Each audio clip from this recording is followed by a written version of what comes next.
നിക്കോണിന്റെ ഭാഗത്തുനിന്ന് ഒരു huge update. Nikon cine സീരീസിലോട്ട് ഒരു പുതിയ lens 28-135 mm power zoom cine lens. ഇതൊരു ഹ്യൂജ് അപ്ഡേറ്റ് എന്ന് പറയാൻ കാരണം ലാസ്റ്റ് ഇയർ നമുക്കറിയാം നിക്കോൺ റെഡ് ഓൺ ചെയ്തു. ഒരു വർഷമായിട്ട് അതിൻ്റെ എടുത്തു പറയത്തക്ക ഒരു അപ്ഡേറ്റും ഞാൻ കണ്ടിട്ടില്ല.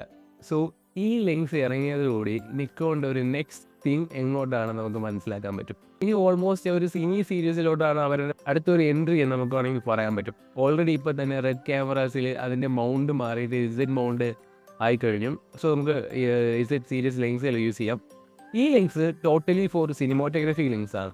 നമ്മൾ ഇത്ര കാലം ഉപയോഗിച്ചുകൊണ്ടിരുന്ന ലെൻസുകളെല്ലാം ഫോട്ടോഗ്രാഫി ലെൻസും അതിൻ്റെ കൂടെ നമ്മൾ വീഡിയോഗ്രാഫിക്ക് വേണ്ടി ഉപയോഗിക്കുന്നതാണ്.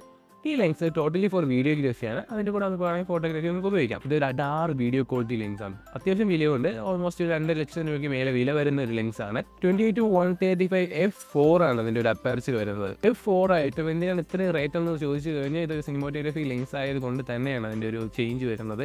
3 റിങ്സും കസ്റ്റം ബട്ടണും പവർ സൂമും ഒക്കെ വരുന്ന ഒരു അഡാറ് ലെൻസാണിത്. ലെൻസിൽ ഒരു റിങ് കസ്റ്റമായിട്ട് ഉപയോഗിക്കാം, മറ്റേ 2 റിങ് പവർ സൂമായിട്ടും ഫോക്കസ് റിങ് ആയിട്ടും യൂസ് ചെയ്യാം.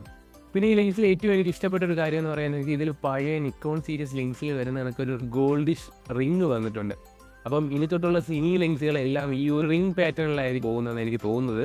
റെഡ് ബ്രാൻഡ് മേടിച്ചതിന് ശേഷം ലാസ്റ്റ് ഇറങ്ങിയ C6-3 ഒരു ചെറിയൊരു അപ്ഡേറ്റ് വന്നിട്ടുണ്ടെന്നല്ലാണ്ട് വലിയൊരു മാറ്റമൊന്നും സംഭവിച്ചിട്ടില്ല. പക്ഷേ ഈ ഒരു ലെൻസോട് കൂടി എന്തായാലും ഇനി വരാൻ പോകുന്ന പാറ്റേണിലൊക്കെ കുറച്ച് കളി മാറുമെന്നാണ് എനിക്ക് തോന്നുന്നത്. ഇനി എടുത്ത് ഇറങ്ങാൻ പോകുന്ന ഇഷ്ടംപോലെ ബോഡീസ് റൂമേഴ്സ് കേൾക്കുന്നുണ്ട്. Z8-2, Z9-2 ഒക്കെ കേൾക്കുന്നുണ്ട്. നിക്കോണിൻ്റെ ഒരു ഫോൾട്ട് എവിടെയെന്ന് വെച്ച് കഴിഞ്ഞാൽ നിക്കോണിൻ്റെ വീഡിയോഗ്രാഫിയിൽ എപ്പോഴും ഒരു ഫോൾട്ട് ഉള്ളതായിട്ട് എനിക്ക് തോന്നിയിട്ടുണ്ട്. കാരണം ഇന്ത്യയിലെ റെക്കോർഡിങ്സ് മിക്ക ക്യാമറകളിലും വരാറില്ല. ഓട്ടോ ഫോക്കസിങ് സിസ്റ്റം എന്തൊക്കെ പറഞ്ഞു കഴിഞ്ഞാൽ സ്ലോ ആയിട്ട് എനിക്ക് തോന്നിയിട്ടുണ്ട്. അതിലൊക്കെ ഒരു വലിയൊരു മാറ്റമായിരിക്കും ഇനി വരാൻ പോകുന്നത്.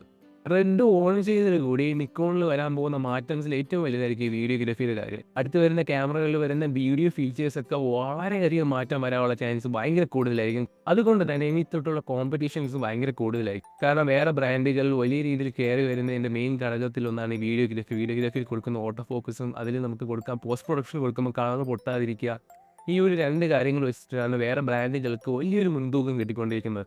നിക്കോൺ റെഡ് ഓണർഷിപ്പിൽ വരുന്ന സെൻസേഴ്സും അതുവഴി നമുക്ക് കിട്ടുന്ന ഔട്ടും വളരെ വ്യത്യസ്തമായിരിക്കും. അപ്പോൾ ഈ ബ്രാൻഡുകൾക്കിടയിൽ എന്തായാലും വലിയൊരു ചലഞ്ച് തന്നെ ഇനി വരാൻ പോകുന്ന വർഷം, അതായത് 2025 തൊട്ട് ഇനി ഒരു വലിയൊരു ചേഞ്ച് തന്നെയായിരിക്കും ഉണ്ടാവാൻ തോന്നുന്നത്. നിക്കോൺ റെഡ് ജോയിൻ ചെയ്തിട്ടുള്ള ക്യാമറാസിൻ്റെ അപ്ഡേറ്റ്സ് ഞാനതായത് അടുത്ത വീഡിയോയിൽ പറയുന്നുണ്ട്.